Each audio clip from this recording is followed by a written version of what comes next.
From the Detroit Free Press, I'm Robin Chan with today's Voice Briefing. It's Thursday, June 12th, 2025.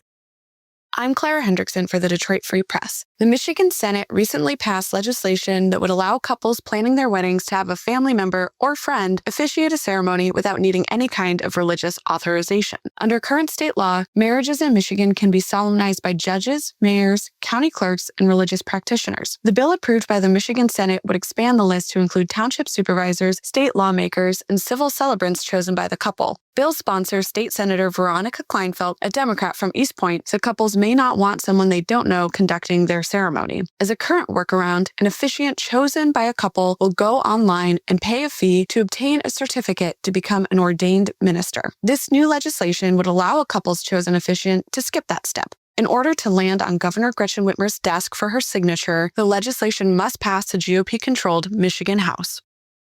This is Lily Altavino with the Detroit Free Press. In at least 7 alleged instances across the state in May and June, guns have ended up at schools or school events, according to law enforcement. In one case, a 15-year-old shot another in the hand in a Thurston High school bus in Redford Township, an apparent accident. Data is not available over whether this is an uptick in these kinds of instances, but experts decried the violence and have pointed out that some students are bringing weapons not to perpetrate violence, but out of fear over protection. Combating weapons in school, however, is an uphill battle, experts said, and it will take more than metal detectors and bag checks. To learn more, head to freep.com.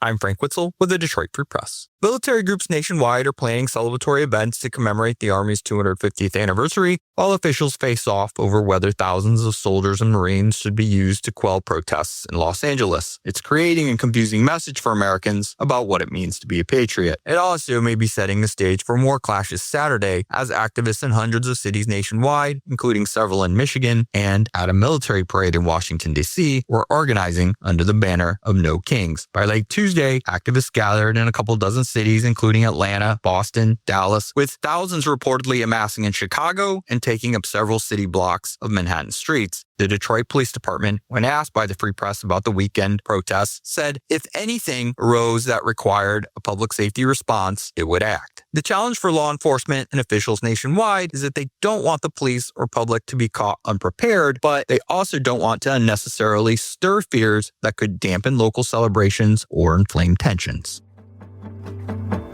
Find more from the Detroit Free Press on freep.com. That's FREEP.com. Thank you for listening, and you'll hear more from us tomorrow.